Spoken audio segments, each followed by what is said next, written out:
Hello, and welcome back to my channel. It's your girl, Jaleesa Leah here, and we're back with another episode of From Baddie to Save podcast, the testimony edition.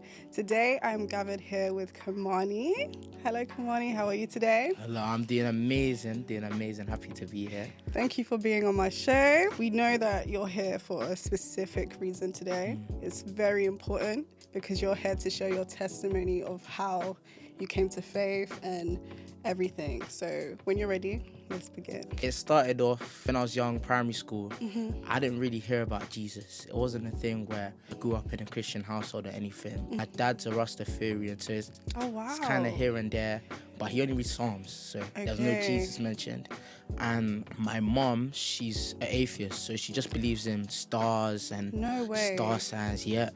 So I was never really raised into Christianity. It wasn't until school, people that were asking me, what religion are you? I was like, what's religion? I don't know what religion is. You didn't know? Yeah. So then they'll be like, oh, I'm Christian, I'm Catholic, I'm this, I'm that. So I used to just like pretend like, oh yeah, I'm Christian, just to fit in. Because I had a crush on this one girl. No way. And she was Christian. So I was like, let me just say I'm Christian. The things you do for love. Yeah, it's crazy. But yeah, it used to say, okay, cool, I'm Christian. I didn't even know that there was a God. I didn't know anything. But I felt like, yeah, let me just fit in. This is what I'm doing to fit in. So I was just going by the standpoint, I'm Christian, but I wasn't living a life of Christ. I didn't know that. I didn't even know who Jesus Christ was till RE. Really? Yeah. So what were your thoughts when it came up and you wasn't a believer yet? Like, what was you thinking? I was thinking, like, how can this person be real? Like, there's no evidence. Like, I was thinking from, like, a very logical mindset. It's understandable, though. Yeah. Most of us think that way. Yeah. So, like, I was very fixated on a very logical mindset, and it really didn't take me anywhere. Me seeing and hearing, oh, Jesus died for your sins, he loves you, You wasn't moved. Yeah, it didn't mean nothing to me. So I really wasn't affected by, like, what people would tell me and preaching. But I felt like, as I started to grow up, it's like more people, they're telling me about Jesus. So then now I come to that and I realized that since then God has been calling me. It's like he's been calling me. If you don't mind me asking, when did you know he called you? Like, at what point in your life did you realize it was him? At the age of 13. 13? Yeah. Wow. Even though I wasn't saved, I didn't give my life to Christ at 13, but that's when I was aware that, okay, this guy, he's actually real. This guy, he's actually alive. And the reason is because I was very, like, sinful person. Like, I was deep into lust at the age of 13. Started young for you. Yeah, I was swearing.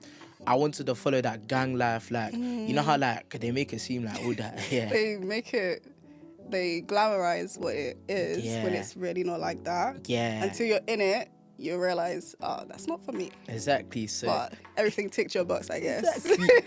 I used to leave school, I put on a Baddie, sunglasses, tech fleece. Yeah, like, that's who I really wanted to be. Oh my God. And so one day, a friend, they were just talking about Jesus, and I kind of got convicted. But I still didn't give my life to Christ. It didn't mean nothing to me. Why didn't it move you at that time? Because I feel like it's because at that time I wasn't in a church or anything to, like, build upon it. I didn't know what to do. So you had no foundation, basically. No foundation. Yeah, just a thought. And if I did choose to pray, my prayers would really just be, say I'd done something very, very bad. Like, I done something very, very bad. Like, because I was very lustful, yeah, I used to say, like, outrageous things to females. So it's like, it'll be a thing where they're like, I'm going to expose you. So I'll be praying, God, please. But, like, but he gave me mercy, of course. Of course. Yeah. You were forgiven. Yeah, he forgiven me, but... Yeah, that's the only time I pray, when I don't something very, very So literally you only ran to him because you were in trouble. Yeah. But on a normal day, you wasn't talking to him. I didn't have no care. Actually, honesty. I'm really happy for your honesty, because a lot of people go through what you just described, but they are not able to articulate that, or they try to mask it and act like, I've always been perfect. Yeah. So it's really good that you're able to just express and be real. So thank you for that. Yeah, I don't mind because, like, obviously Christ has transformed me. So it's all of me, new creation. Yeah. Amen. But yeah, when I first came out of the womb, I actually didn't breathe for a whole minute. Yeah. So Kymani, yeah. I was like that too. Really? Not us bonding. Like crazy. I wasn't breathing. Really? They had to bring me back. Yeah, that's what he does. And because of that, like I kind of developed asthma. It was long. Same. Oh my gosh, look at God. Look at God. Sorry. I just had to be like, what? Yeah. Sorry, for context, guys. Me and Kymani have just met today. Yeah, literally. Okay, we don't know each other. Don't know each other. He's just somebody that I was able to move with my content, and he was able to email me and let me know he has something to share with us. So I'm just like learning as we're going. Yeah. So just so you know, we don't know each other, but wow, sorry, I moved. Yeah. Let's go. And then it was a thing where at 13, when I told you, like, I first discovered the reality of God, that's when it made me realize, wow, God actually kept me alive. Like, maybe there's actually purpose to my life above lust and above females, because all I would see is like, I need to fulfill these lustful temptations. I need to be one that I'm pulling all the girls, because all I cared about was just pulling girls. Is that it? Literally all I cared about. That's literally what you lived for. That's what I live for. Just pulling girls. Like, I used to have girls, like list of girls on my Snapchat. Yeah, like I was one of them type of guys. Like, I see. Even if I did have a girl, I was loyal. Yeah, but my purpose wasn't like I want to see this girl as like your wife. Yeah, my purpose was like I want something quick. I want lust. Like, so you were just there for what you can get. Exactly. Yeah. Get it and then leave. That was my mentality. That was my mentality. Oh. Yeah. Straight to the point. Straight to the point. This moves me then to age of 15. I got dreads. The purpose for me getting dreads was so that I could pull more girls. Oh, so you fell for the girls like guys with lines. Yeah, I fell for it. That's not me, but but yeah, I seriously fell for it. That's a real trend. Yep, and So you hopped on the trend straight away, and it worked. It worked. It worked. Oh, I was feeling like a man above the world, even though I'm short, but I felt like a man above the world. But I remember one day, it was after school, I went into McDonald's and I knew that, it's Friday, so all the girls from different schools, everyone's going to be there. And me, I had my fresh retest as well, so I'm feeling clean. How long were they?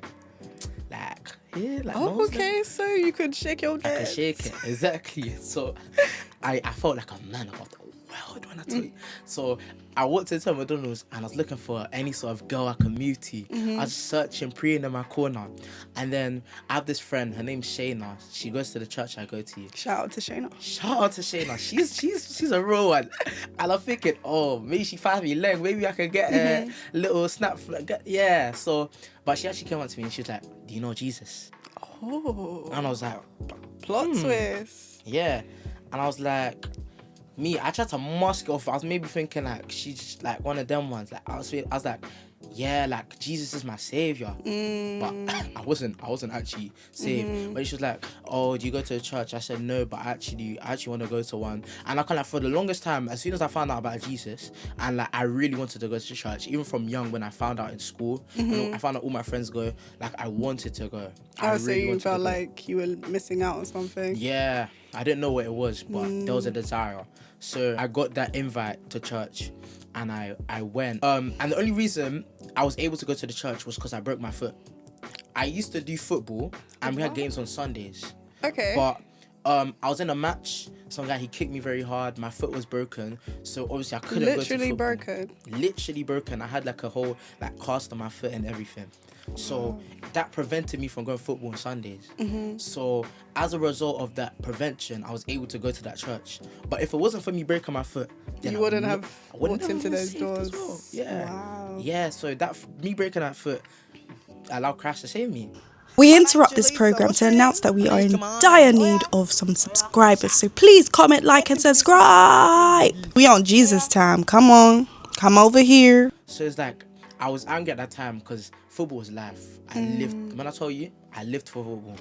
I was like on the route to being like professional. Yeah. Like it was literally, probably if I hadn't break that foot, I'd probably be in academy right now. Okay. Yeah, so I wouldn't have seen like no Jesus unless by his divine intervention. But yeah, I didn't know. So you would have been a girl's man. Yeah. And playing football, two biggest yeah like weaknesses in life. You would have just upgraded further. Yep. Okay. That's what I would have been. Did Shayna move you? Did you go to church with her? Yeah, I definitely did go to church. Okay. And how was that? It was best experience of my life, because I went with a very open heart. I didn't know what to expect. Like I said, I always had that desire. So I knew that there was probably something out of church for everyone to be going like every week. But I went there, prayer, whatever, like we're getting through it. But then the real thing that actually hit me, it was the word. That word, like I never felt something that connected with me so much. As if they were talking about you. Yeah. Okay. Like, and then you know how they'll be like, is there anyone that wants to give their life to Christ? You know, during that like prayer where you say, Lord, I give my life to you, I admit I'm a sinner, blah, blah, blah. I felt his presence just enter me. Wow. Yeah. I felt it enter me. Was that on your first visit or? On my first visit. Wow. So as it entered me, I just knew that, can't lie, God is real.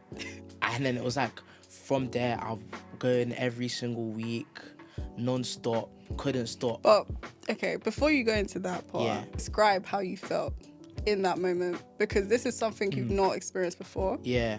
So how did you know it was like bigger than you? I say the way how I knew it was bigger than me is because it felt like I'd never experienced it before. Like it's something that like you couldn't control. Yeah, like I couldn't even like try like remove it. Like it that presence, that feeling, it was there. It was heavy. It was strong. I was like, there's no way I can deny this. It's almost like a puzzle piece for you, because it's like once you get an encounter, that's when you know. Yeah. Because for me, I feel like people don't normally believe what you're saying until they experience something. So the fact that you said that, it makes so much sense. And I always want to know like how it feels for that person. Because everybody's different, and some people kind of downplay how that felt in the moment. So it's good that you can describe what that felt like. And I even, as you're speaking about it, I know that feeling. So it's just like, it's a beautiful feeling. It's literally what helps you move forward. So I'm sure you went on to more than that after. Yeah, I'd say that all the things I lost, like I didn't go back. I didn't go back. Like, how did you stop? I think it was just like the fire that I had for Christ. Like I felt so consumed in that fire that I have for Christ, and I feel like I was just in that fire. I was just being led by the Holy Spirit, and it was just transforming me, cleansing me, sanctifying me. So I was like, though I felt like there was no way of me going back. All I could see was Jesus. Like a day after I was saved, I went to school to everyone, Jesus, Christ, Jesus. Oh, so you was on fire and I was spreading the word. Yeah, like. So when did you get baptized? I actually got baptized at the end of 2025 in October. Yeah. That's cool. Yeah. How was that for you? Yeah, I was just so happy. Like, did you face any like struggles? Because for me, I feel like I handled my relationship with God so easily. Not easily, I say that lightly, okay? But it was like less challenging before I got baptized. As soon as I got baptized, it's like I've put it in a contract now. Oh, wow. And all of a sudden, everything that I used to do was in my face. Yeah. Oh, you're not even lying. So that's why I had to ask you, like, what was that like? That was the worst time of my life. I never want to repeat that ever again. I'm telling you. After I got baptized, went straight back to lust, straight away. Day after the baptism. Sorry. It's not funny. It's not funny. It's dark. But it's real. Yeah. It undoes, like, it feels like, this is the first time I've ever even deep dived into that kind of topic. Yeah. But, like, it feels like you've undone everything you was working towards, and you're starting again. Bro, like, I had to start everything again. And the thing is, it's not like, oh, I went back and I I got back up straight away. No, when I told you, wilderness, 4-month cycle of just fight. It's like I wasn't even fighting Satan. It's like I was fighting myself. Like literally, I was fighting myself, and it got to a point where, obviously, I'm in the prayer team for my church, and I'd be slapped on opening prayers. I just come late. I just to skip it because I knew that the day before church, I was in my room doing bad things.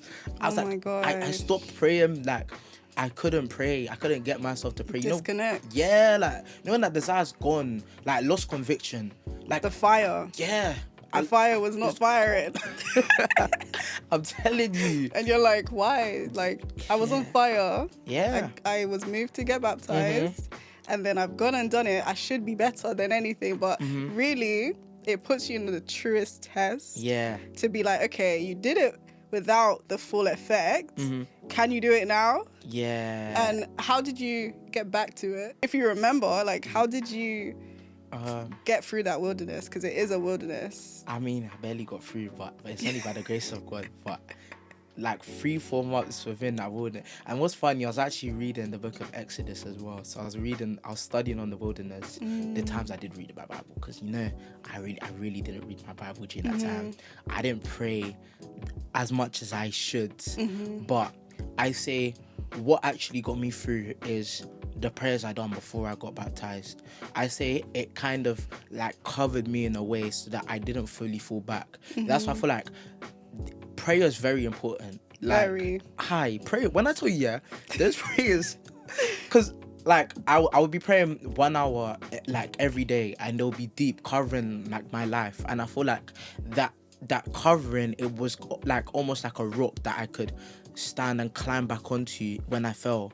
So it's like, I feel like that covered me. And also there was a remolding that I needed to have within my mind. Like, I've fallen, don't worry, I'm just gonna get back up tomorrow. But I was like, I didn't realize that there's an active like doing. I can't just settle in the fact that, oh, I've sinned and then just expect God to just lift me back up. But there's also like a role that I have to play. You have to do your part. Yeah, like I realized God is not seeing me as a baby anymore. Like, he was actually molding me and maturing me.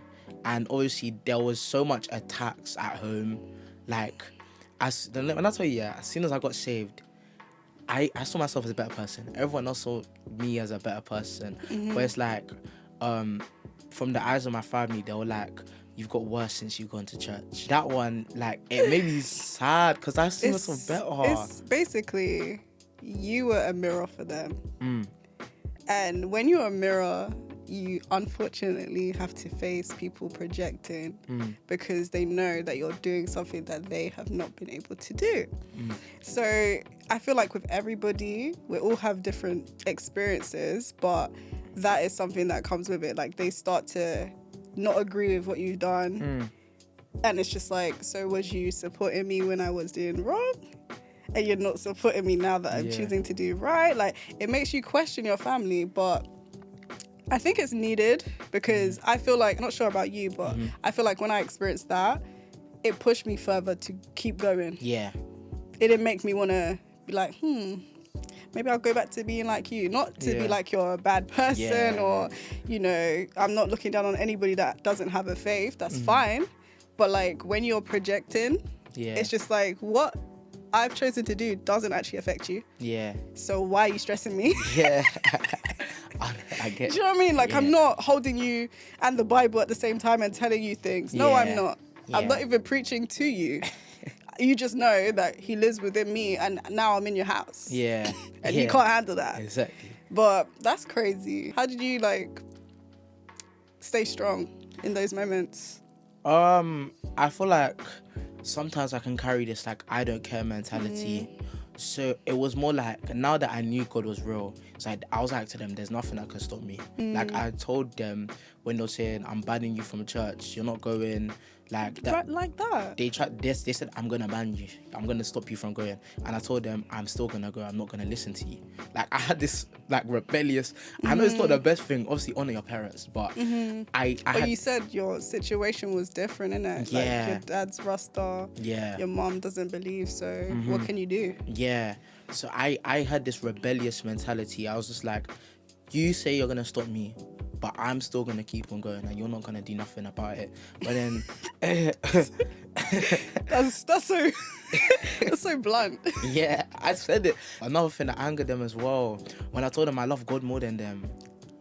Why did you say that? No, they asked me, like, I think I was like talking to someone, and then I was like, I love God number one, I love God the most. Okay. And then my mom asked me, so do you love God more than your family? And I said, yeah.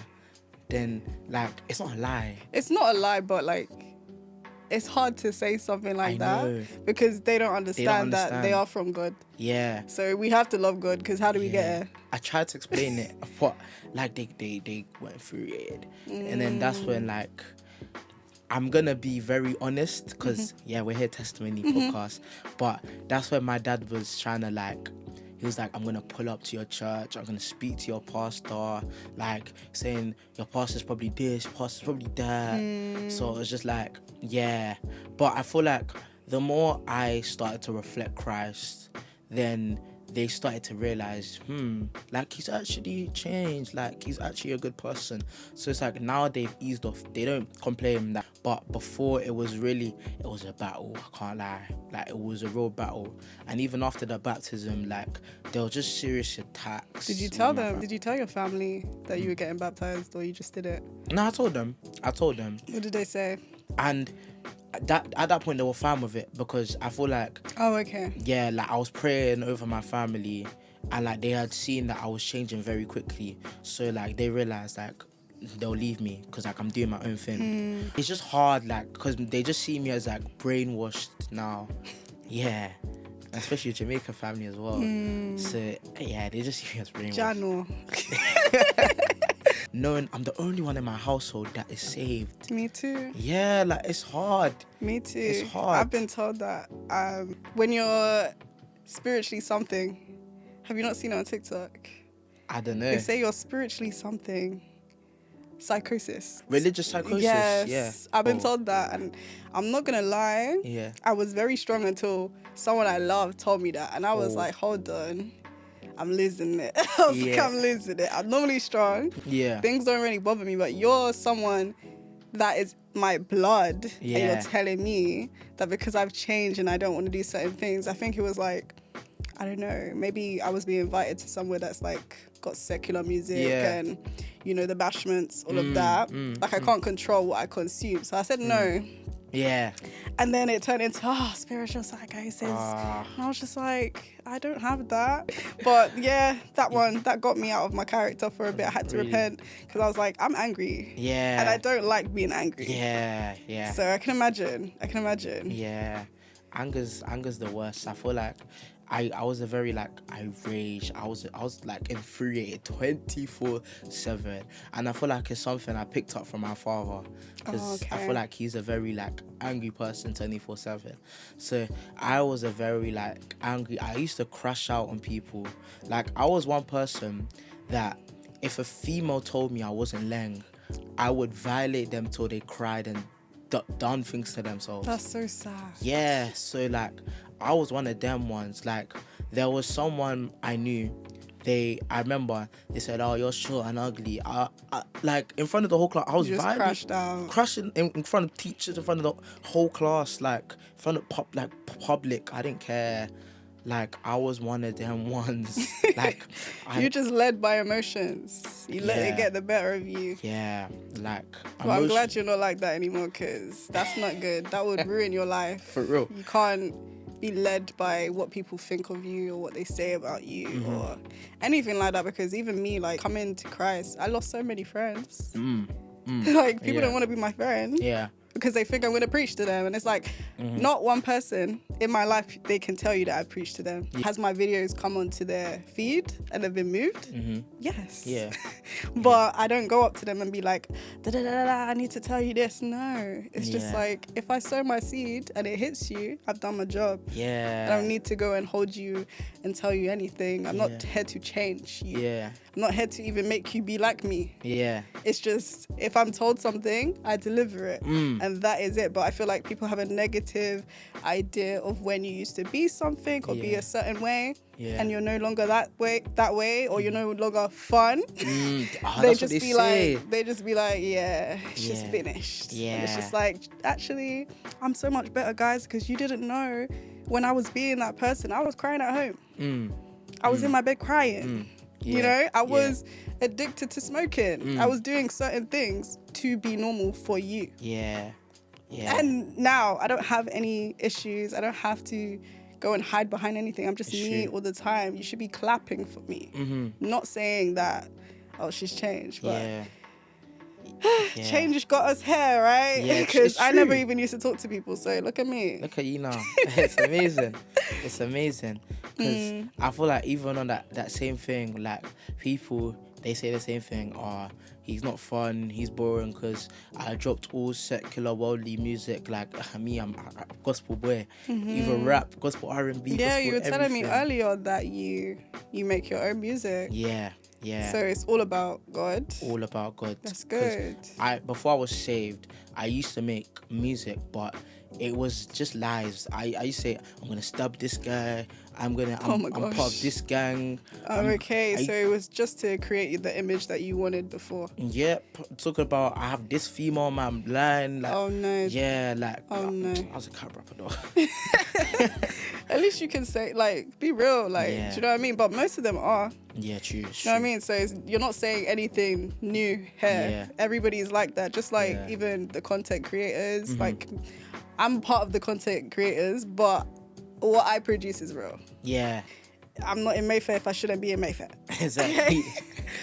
So, I'm real. And I love that you're real. And I love that you took something from your past and, like, let it change into who you are today. So you're able to do your rap, but for good, for greater good, and to promote the word. So that's good. How has your friends taken your transition? I'm sure they loved your other music before, right? Yeah. So how has it been now? The way how, like, even me giving my life to Christ and everything was receptive compared to this year. 2 different stories, I'd say. Oh. Yeah. And I'll tell you why. When I first gave my life to Christ, a day after, I started speaking in tongues. Wow. Yeah. So it was in my bedroom. I was praying on a midnight prayer call with church. And I love those. Yeah, they're the best. They're actually the best. I was just thinking in my mind, I want to speak in tongues. And I was just saying, I can do all things through Christ who strengthens me. And then I started speaking in tongues and I just started bawling out with tears. I was like, wow. I love that for you. Yeah. That's beautiful. Yeah. And then I ran to school the next day. I was like, guys, I can speak in tongues. And I was like, you can speak in tongues? The same guy who 2 weeks ago, you were saying that you want to do this to this girl. Same guy 2 weeks ago, was swearing and doing this and this and this and this. Now you're trying to say you can speak in tongues. Who do you think you are? They didn't believe you. Didn't believe me. They're not asking for proof. Obviously, you can't turn that on. I showed them proof, even though it was the wrong thing to do, but I didn't know because I've just given my life to Christ. I didn't know like, how it's working. Yeah. Like, I know you're not supposed to, like, if someone asks you, like, prove to me, like, you know when Satan asked Jesus, prove to me that you're God. Oh, yeah. Yeah. You can't, like, he didn't, it's a trap. Like, you're not supposed to prove me, like, I went and go prove, and then they're laughing at me, they're like, oh, he's faking his tongues, fake Christian, he's just doing it to pull girls. Like, that was their perception of me, like, someone that's just for the girls, just doing it for the crowd, because that's all I done. Even my content, you see my content now, it's all Christian, but then it was edits of me so that I can get girls to, like, text me and follow me. So it's like they're thinking first traps. Yeah, literally that.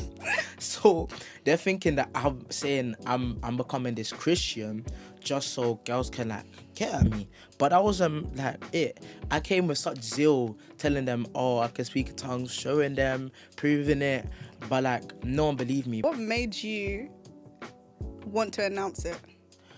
I feel like the thing with my friend group is, back then, we like to have debates about religion. We done RE, GCSE 1 year early. So it was all on religion. So we're just discussing about religion, about things about Islam, things about Christianity, and why Christianity is more liable than Islam. To me, because they had so much knowledge on Christianity, I'm thinking, oh, these guys, they must be proper Christians. Okay. But it's just that they have knowledge, but it doesn't mean they're walking in it. But they had all this knowledge, so I'm thinking, oh, these guys are proper. I want to be like them. So you wanted to be accepted. Yeah. That's why you said it. Exactly. Because I only asked that because when you have a first encounter of something you've never done before, that's something you would want to just enjoy with God in your secret place. Yeah. So yeah, I just wouldn't expect you to just run and tell people, but it's interesting that you did that, and I understand why you did that now that you've explained that, that was your foundation, that was your people. You thought they were just gonna accept you with open arms and not even question it, but unfortunately they did the opposite. Only one person believed me, but I don't think he actually believed me. I feel like he's just doing it because he felt bad. Okay. But I done it because I wanted to be accepted. When they would talk about Christianity, and bring out their Bible scriptures, I'd be going to search in Google. I'd be asking AI, give me a Bible scripture to help you with this topic. I didn't know anything. Now I know that there's a difference between knowing and actually walking in it. So it's not like they were actually walking in it. It has to be applied. Yep. So you can know everything. You can read every single word in the Bible. But if you're not applying anything to your life, it doesn't stick. Exactly. You don't know anything. You just know the end of what it said, or you don't even know what chapter that came from sometimes. So it doesn't work that way. And I feel like some people kind of think that, oh, I've read it, so I know it. And mate, I've been doing this for 2 years. I still don't know everything. It's true. I'm still learning. There are things that I have obviously installed into my brain forever. But it's something you always have to do. You always have to reach for your daily bread every single day. Otherwise, you're just not going to make progress. So it's true. Unfortunately, that's how it is. Literally. The only way they actually believe me, it wasn't me actually speaking in tongues and going, come on. It wasn't me speaking in tongues, but it was just my transformation. The way I changed. They could see. Yeah, they actually started to see it. And then from there, I started inviting friends to church. And I realized the power of influence. Me always reflecting Christ, talk about Christ, posting about Christ. It induced some people within my friend group to give their life to Christ. And the convos that we're having, it was always about Jesus. I was like, wow. From me just giving my life to Christ, I've caused my whole friend group to be discussing about Jesus. And I was like, wow, this is that's crazy. Beautiful, because you said, you're the only one in your house that believes. So imagine if you had no belief system in your friendship group too. That would be very hard. Very. So it kind of worked out for you. It has worked out for me, I definitely say, because I feel like level-wise, spiritually, I don't want to be cocky or arrogant, but in all humility, I'd say I'm here, there, here, and it's a thing where I feel like them seeing it kind of, I could bring them up. But that was last year. So now, how is it going? Now, it's not going well. Okay. And I think it's a thing where as soon as they start getting into the attack side and the challenge side, it's there's no willingness or desire for them to really hold on to faith and just keep going with God.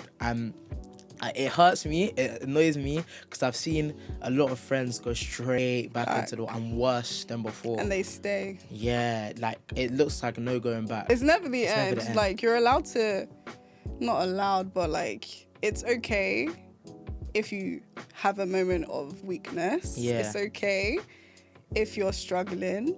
It just matters on your heart posture. Yeah, true. It matters on your real intentions. If you're trying to get out of it, that's perfectly fine. You're where you need to be. Yeah. If you're in it and you're just not trying and you don't care, that's when you're you're becoming a lost cause. Yeah. But also, if you are experiencing that, or if you are connected to people that are experiencing that, you should also just intercede. Yeah, sure. Pray for them. Yeah. Because you don't know what you can move that they cannot move on their own. Yeah, sure. So I would never say, oh, someone's a lost cause because they're they're repeating the same cycle. Yeah. Not every day it works. Yeah. Like before I came to faith, I didn't believe. Yeah. I had aunties, the African aunties, praying for me. And I just looked at them like, thanks. Yeah. Like I didn't know why, just like, thanks. And then years later, it struck me. Whatever they did, it worked. So it's like an unforeseen thing that you cannot explain. Yeah. Like you just know it's going to happen. Yeah. Otherwise, what's the point of praying? Do you know what I mean? Like look how long it takes for something to actually come into the physical. You have to pray. Yeah.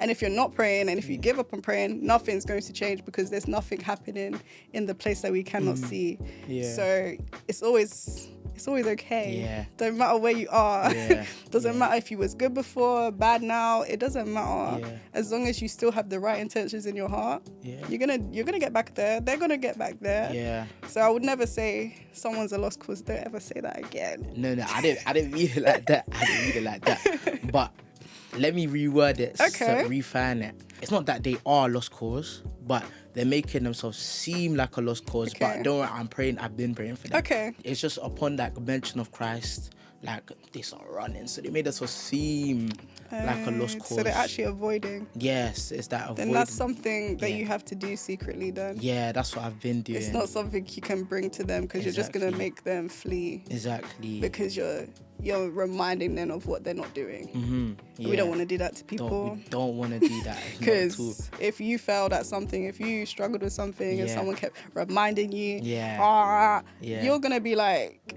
chill out. Yeah. Or you're going to respond negatively. It's either one. You're going to get defensive or you're going to be like, can you like stop and you get emotional and it's the mirrored effect again. So it's like whether you're on a good side or a bad side, people can mirror things to you. There's people that can just walk up to you and give you a word by random and they don't even know who you believe in. They just knew that person, they needed me to tell them something today. They're automatically back on track. Exactly. You just never know. Or a song could play and now they're moved. Like there's so many things that can happen. So I always look on the bright side because even me, like I pray for my household all the time. Even after the spiritual psychosis thing, I still pray for them. And even when they tell me outright, I don't care. I'm just like, praying for you. Because it's just like I know how negative I was when I wasn't saved. I was so miserable. Like I was deep in the darkness. I hear it. And I just absorbed everything that just was not great.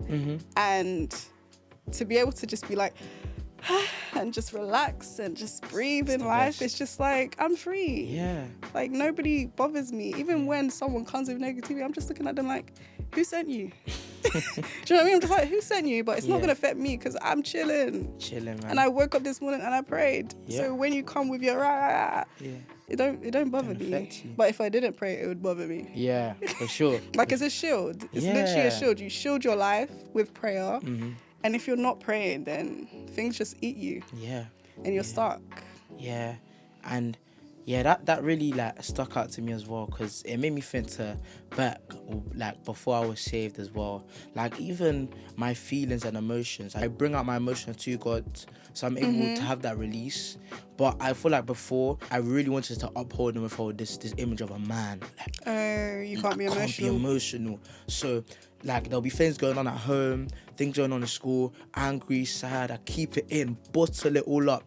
And it got to a point where, remember how I told you about how I said that outrageous thing to a girl and she said she was going to expose me? Oh, yeah. That plus emotions and things going on at home, that day, I'm telling you, I wanted to kill myself. I was contemplating to myself. I was like, I wanted to die. Nobody actually cares for me right now. So you didn't want to like talk to someone about that? You just instantly went to death. Yeah, like, I felt so isolated. Like, even though I have friends, and even though I was like popular, but even though I'm a popular person, it's like I felt very lonely in my popularity. Okay. Like, there was never that one person that I could just count on and I could just turn to for anything and everything. But I found that now through Christ. But it's like before, there was no one there. I didn't want to upset my parents and like be like a disappointment. I feel like I could turn to my mum for anything, but I didn't want to disappoint her. Okay. Then with my dad, So no. nah, there's no way. There's no way I can turn, like, I couldn't open up to him, like, impossible. Like, I just feel like I'll get condemned. I'm telling you, yeah, if she had exposed me, if she had leaked me, whatever, I would have been gone. Like, the thoughts going through my brain was that they're gonna be playing Long Live Kymani for a week. Real. And then, like, I was like, no one actually cares for me. No one comes to check on me. Like, even That's how it is, though. it's true. Like, even now, I feel like I check on people. Like, I More. check on everyone, but like, I don't get checked on. Okay. Yeah. So it's like, So it's not reciprocated. exactly. So it's like, I feel like there's even this mentality that people will have is that, like, because someone's making me feel in such a nice way, they're making me feel like they really care about me, there's nothing that they have to do. It's like, now I've experienced the opposite with Jesus, that I can come to him and he comes back to me. Like, he makes me tense for me, like, he cares for me. And I've never experienced that in someone in my life. I feel like I had no place on this earth. I was thinking life is pointless. I didn't know my purpose. I didn't think I had a purpose. So what is your purpose? My purpose now is to glorify God, Okay. serve him, lift up his kingdom, glorify his kingdom, just love Look at him. your smile. Yeah. Like, We love it. yeah, like I have someone and something to just live for. Like, I realized how great his kingdom is. Like, his kingdom, it means more to me than anything. Like, I have such a burden for like souls as well, because I know where I was. I know the place where I was. Do you find yourself seeing your past self in other people now? A lot. You A do. lot of people. How does that make you feel when you see someone literally acting like how you was? Like, it breaks my heart. Like, it really does. A lot of them, they'll be blind to it as well. Like, it just, like, the world disguises a lot of these things as normal. So I really have a burden to just be a light within the midst of the darkness that's in the world. It hurts my heart. Like, it really breaks my heart, because a lot of these, they're blinded to their own actions. That's what I do. That's why I want to use my platform like in an extended way. It's not just about me. It's not just about my story. It's about other people, because I feel like there's only so much you can share about yourself. And there's only so many people that will be moved by you. And you're a guy. I'm not a guy. So how you experience life is completely different to me. So I'm so glad that you're able to share this and even give me insight in what's going on in the guys' minds, because I have all brothers, but nobody talks to me about nothing. Yeah. Like, I don't know nothing. Yeah. Literally. So, and it's not like they're coming to me and be like, sis, like, da da da. Like, nobody's trying to come to me, especially now that they hear gospel playing in my room while they're playing drill. And I'm just like, I understand. So it's really refreshing to get your intake on this. Do you want to say anything to anybody out there? A Do you have a message? A little message. Yeah. Because you're here to bring lightness to darkness, right? So you might as well kind of say something that's encouraging. I'd say to anybody who might be struggling with faith, or anybody that's really trying to build yourself, don't give up. Always depend on God, because it's God that sees you within your struggles. It's God that's within you. So when you're struggling, there's a way that you must be able to depend on him, because you need to realize that God is actually Most High. So your dependence on God will actually lead you to being closer to the Most High. You know that God is above all your attacks. He's above all your troubles, above every situation you're going through. So your ability to lean and depend on God, even when you fall back, it can lead to God lifting you up, because he sees your work. He sees like your cries out to him. He hears your cries. He's listening. He's the one that answers prayers. So your ability to look upon him, even in your darkest situations, just see him as a light and see him as the one that's on the throne, it will get you out. That's why whenever someone within the Bible would go to pray or have an encounter with God, where would they go? They would go up to a mountain, because a mountain is a place of ascension, and we know that God is above all things. He has sight above all things. So you need to be able to see and meet God in that place of ascension, and God will keep you there. He will remain you there, and you'll be above whatever you're going through. And what advice do you give to anyone that doesn't have people around them to like help them, or you know how your friend gave you a word or said, oh, do you believe in? Yeah. You know, if no one's ever done that, what can you tell someone that needs that? Like, if they don't have no one around, how are they going to get it? Yeah, I'd say see God as a friend.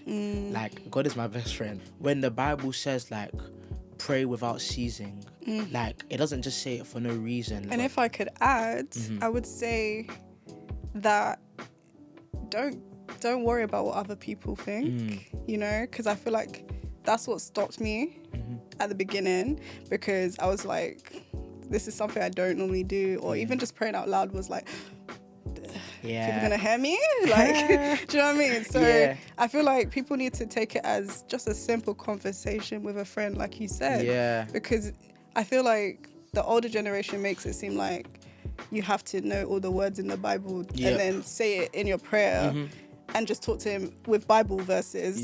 When really he wants to know how you feel. That's it. Yeah, literally. That's literally it. Just say what you feel, exactly how you feel it.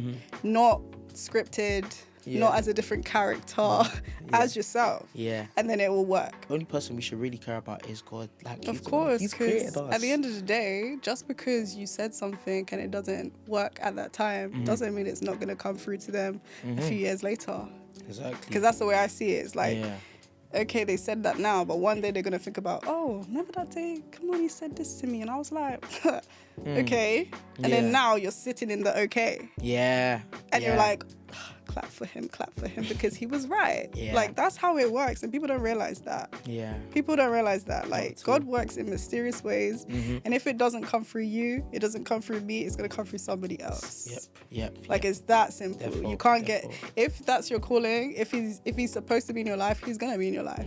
You don't even know when. It's just going to happen. Where can people kind of communicate with you or find you? I can be found Instagram. Instagram is KS_MXNNI.